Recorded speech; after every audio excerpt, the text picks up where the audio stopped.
What's going on, everybody? Hope you're all having a fantastic day today. Now, ladies and gentlemen, man, let me tell you guys, it has been rough. It has really been rough without the Modern Warfare 3 beta. Seriously, going back to Modern Warfare 2, my God, it is just simply a night and day difference. It really just comes down to the purpose of why would you play Modern Warfare 2 when Modern Warfare 3 is exactly the same, just better in every way possible, you know? And you go back to Modern Warfare 2 and you play that, and it's like, wow, it's like Infinity Ward really did ignore the community to that extent. It's truthfully insane, but of course, that's not what today's commentary is about, guys. Today, I want to go ahead and dissect Modern Warfare 3, the beta, and really go through all the negatives I could possibly think of. And of course, I did this with the community as well over on my stream. So of course, if you guys want to be a part of the positives, all of the positives I have for this beta, which I should be making that video for tomorrow, make sure you tune into today's stream. We'll be going over it as a group, kind of formulating all of our ideas together. But like I said, for the negatives, we all got together on stream the other day. Again, thank you to everybody who did that. The link to my Kick channel is down in the description of this video. We'll start around 12:30 p.m. Eastern Time. But I think we got a pretty good list out here. And again, of course, I enjoy the game, but we do have to discuss the negatives because it is a beta, and that's the whole purpose of a beta, even though we all know Call of Duty nowadays, betas are just glorified demos, but we are still going to treat it as a beta and try to give as much good feedback as we possibly can. Now, ladies and gentlemen, I wanted to go ahead and start off with these two very specific points because I think it's just crucial to start this video off with them, get them out of the way because we talk about it all the time, so I don't want to spend too much time diving into them. I'd rather spend the majority of this video discussing the real, the nitty-gritty, the mechanics, the really important stuff of making sure the gameplay flow works out in Modern Warfare 3. But the first two things I want to discuss is skill-based matchmaking and obviously the price point of this game, Obviously, you guys could probably already guess that I was going to put these points out here for you guys, but at the end of the day, it's true. It's a pain in the butt, and the skill-based matchmaking is ramped through the roof to a level that is just a non-stop tournament competition. Every single time that you play Modern Warfare 3, you are going to feel like you're competing for at least $2,000, $3,000. I promise you this. I promise you this. And again, for a lot of people out there, it might not be an issue, including myself. I don't mind competing. But for the mass majority of people who are tired, they want to relax, they've had a long day at work, a long day at class, whatever your situation is, that's not what you want to do. You're not trying to play a tournament. You're trying to relax on an FPS. And the skill-based matchmaking just does not allow that. So that is one of the biggest concerns, one of the biggest negatives. And then, of course, the price point of $70. That's just rough, in my personal opinion still. I still highly suggest waiting until this game goes on sale because it always does go on sale within the first couple of months. You could probably snag it up for a quick sale of like $40, maybe $35. And I think that would be a good price tag for a game of this caliber. All right, now with that out of the way, let's get into the real details about the mechanics of this title and how this game can improve from the current state that it's in. First and foremost, I want to talk about the health regen in this game. It's absolutely awful. I just got to keep it real with you guys. It is really bad. In a game that has 150 HP, you would think that that would truthfully encourage movement, which it does, Modern Warfare 3 is 10 trillion times faster than Modern Warfare 2. But at the end of the day, with how the health regen is, it basically completely counters the movement that you gain with having 150 HP. It makes you not want to engage when, that time to kill is supposed to make you want to actually go and engage. But every single time you get into a gunfight, since everybody has so much health, if I can't regen in time, I'm not going to take engagements, and I'm definitely at a huge disadvantage every single time I run into another opponent. I think either something like Quick Fix being added into the game, which I think they are going to have something that's similar to Quick Fix added in the full release. So, of course, these are things that are obviously, all have all the potential in the world to change, but I still want to put it out there as concerns that I had while playing the beta. But Quick Fix might come in, stims might come in, so on and so forth. But in the current build that we played, it was just way too slow. Even with Quick Fix, I would still love to see the health regen a little bit faster, just a teeny weeny. And on top of the health regen, I think it would be cool to have a health bar as well. Because in a game with such a long time to kill, sometimes it's nice to have a visual representation on how long you have left until you do finish off an enemy. And of course, this doesn't have to be mandatory because I know some people out there really despise health bars and stuff of that sort. So it could be an easy little feature they add into the options, allowing you to either toggle it on or off, whatever floats your boat. I think that would be fantastic because for the people who do want it, it will only, one, add to the visibility of this game, which of course we'll talk about later. And two, it will give you a better feel of the time to kill within the game as well, especially for new players coming into the experience and trying to adapt, adjust. And if they're going up against, people who are competitive, which they probably will because of skill-based matchmaking, it'll be nice to have that little extra feature to help them, just have a visual representation of health, not just having to go off of their memory. And while we're on the topic of health, let's get into the next point that I have here, the next negative, and that is the time to kill. Now, this is a little bit of an iffy one because, of course, it's subject to change because a lot of the time to kill problems I believe I'm having because of servers, which, again, I guess I can lump in because that's another negative I had. So servers were absolute garbage, but this all ties into the similar aspect because it's really strange, this time to kill, and I think I do prefer Black Ops Cold War a little bit more. The more I play with this time to kill, it seems a bit long, but I really do think it just comes down to the servers because I remember back to Black Ops 4, I could even play Black Ops 4 current date, and I had no problem landing shots. I could track perfectly. So it's strange that a game that it's up to par with Black Ops 4 when it comes to time to kill, but it's still a little bit less. It's strange that in this game, I just can't seem to find my consistency. It feels fantastic. The game flows nicely, but when it comes to engagements, I still feel a tad bit off with the time to kill. So this right here is in the general category of either servers, time to kill, or health. It's one of the three that's causing this issue for me, but I'm just going to lay it all out on the table, and of course, I'm going to leave it up to you guys down in the comment section to really, fine-tune down to what the problem is here. And, I will say that I am a guy who enjoys 100 HP. I'm a hardcore Call of Duty head. I've been playing Call of Duty ever since Call of Duty 2, the big red one, and pretty much Call of Duty across the board has always had 100 HP. So I don't mind that time to kill. It's always been my experience. But at the same time, I don't mind 150. But this seems a bit odd. But I'm not going to blame the time to kill yet. Again, when the game launches, I'll dive deeper into this to really see if my opinion changes, but I think it comes down to the servers. And also, while we're on the topic of servers, seriously, I'm just chaining these ones together. Packet burst as well. It's a problem that happened in the beta, and I'm worried it's going to be a problem that just leaks its way into the full build because I get it all the time in Modern Warfare 2 still, current date, after, almost a year of it being out. I just really hope that they resolve this issue with Modern Warfare 3. And again, that just lumps all into the same thing, I guess. Servers, honestly, it's skill-based matchmaking, ultimately. I guess skill-based matchmaking really does, take a play. And all of this stuff giving me, just a negative experience on that part. Because, the skill-based matchmaking is prioritizing getting me into the most optimal, skillful lobby instead of making sure I get into the best connective lobby. But, I digress. Servers, packet burst, all that stuff, it's a pain in the butt, and I hope they do go ahead and resolve it. But let's stray a little bit away from, that stuff, that category. Let's hop over to maybe like the perk balance and stuff like that. I gotta say, the perks were pretty good, but I'm not here to talk about positives. That's another video. I do want to talk about a couple of the perks. The one perk that is meant for having better sound, and then the Stalker perk.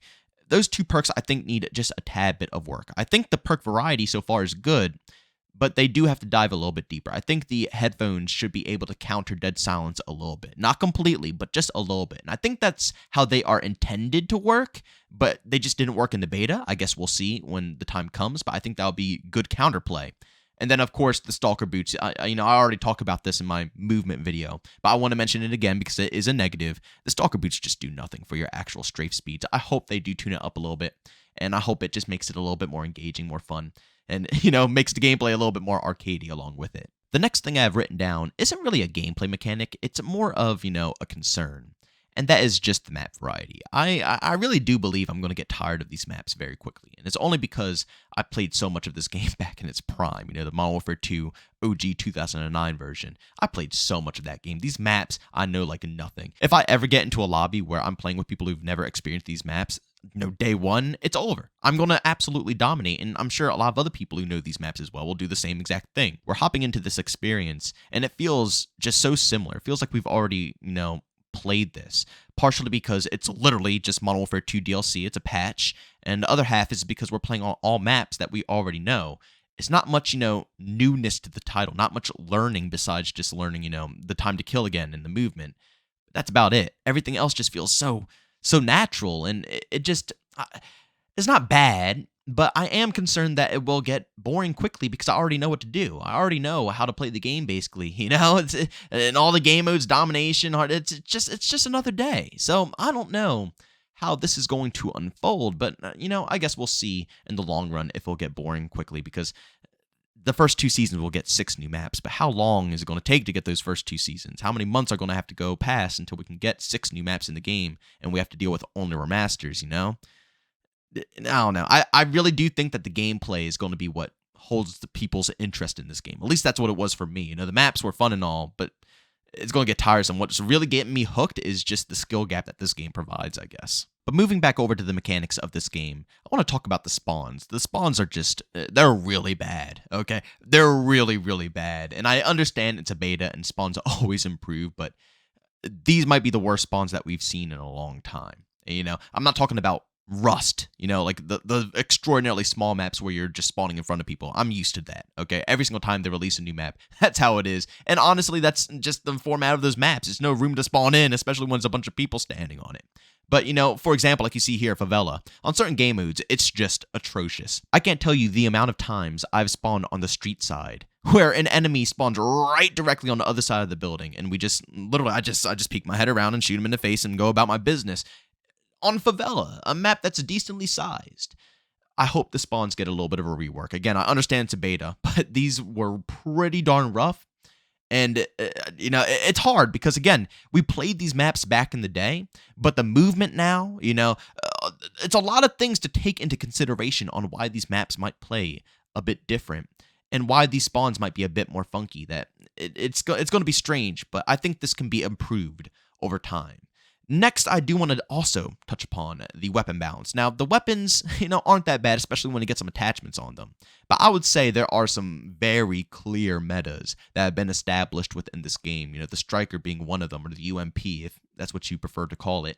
And they even nerfed that thing down, and it's still an absolute beast. And I'm not going to lie, there are some very viable weapons, you know, like the BAS-B is meta as well. Jeez, that battle rifle is absolutely ridiculous. I have some gameplay with that thing that I'm going to probably showcase maybe in tomorrow's, you know, footage. It's just, it's insane. But other than that, you know, I enjoy the Scorpion, and, you know, I enjoy some of the other, like the first assault rifle that you have. It's some pretty decent guns, but when you go up against like the ACR, the BAS-B, or the, you know, the UMP, it's just a whole different story. You definitely feel the differences, and it makes me worry because there's so many guns in this game, which is, you know, it could be a good thing because that means that, yeah, even if it is, you know, the UMP-45 being a beast, there has to be something else in that long list of weapons that could be useful. But at the same time, it could also mean that, you know, we could just have a game with hundreds of weapons that are just absolutely useless that nobody's going to use, which is just pointless content.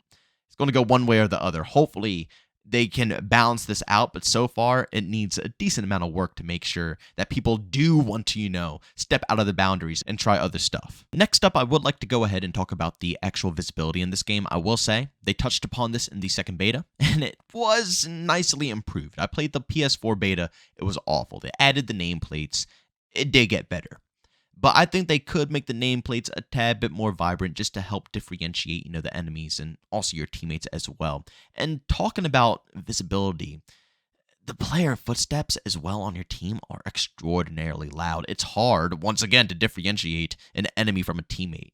It's just a pain in the butt. I think this stuff will obviously be polished off, but again, I do want to touch upon it, talk about it. And one more thing I would like to add about the player visibility, I don't know what they could do to, you know, really improve it more than just making the nameplates more vibrant.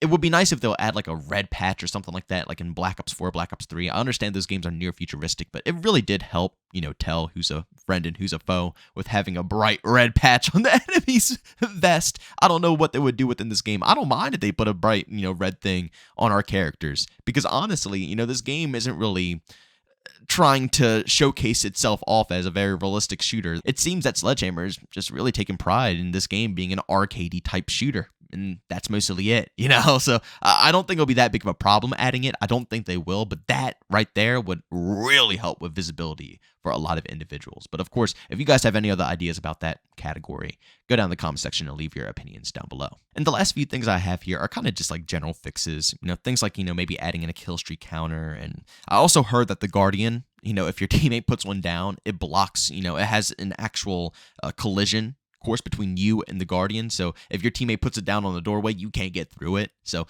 maybe something of that sorts can be, you know, worked around for the community. The UI, you know, obviously the UI is still pretty much the same as Modern Warfare 2. I'm hoping they change that as soon as possible. But, you know, these things aren't really, you know, I think I discussed the majority of the real, you know, game design decisions that will make this a good arcade shooter. They nailed a lot. They did nail a lot, but I think that, you know, with some of the feedback that we put together here, and obviously a lot of other people are putting it out there on YouTube as well, they can really fine-tune this game and turn it into something that a lot of people enjoy. I mean, of course, if you want to deal with skill-based matchmaking. But you know, we're coming here with a very realistic viewpoint, minus skill-based matchmaking, just from, you know, a good Call of Duty game.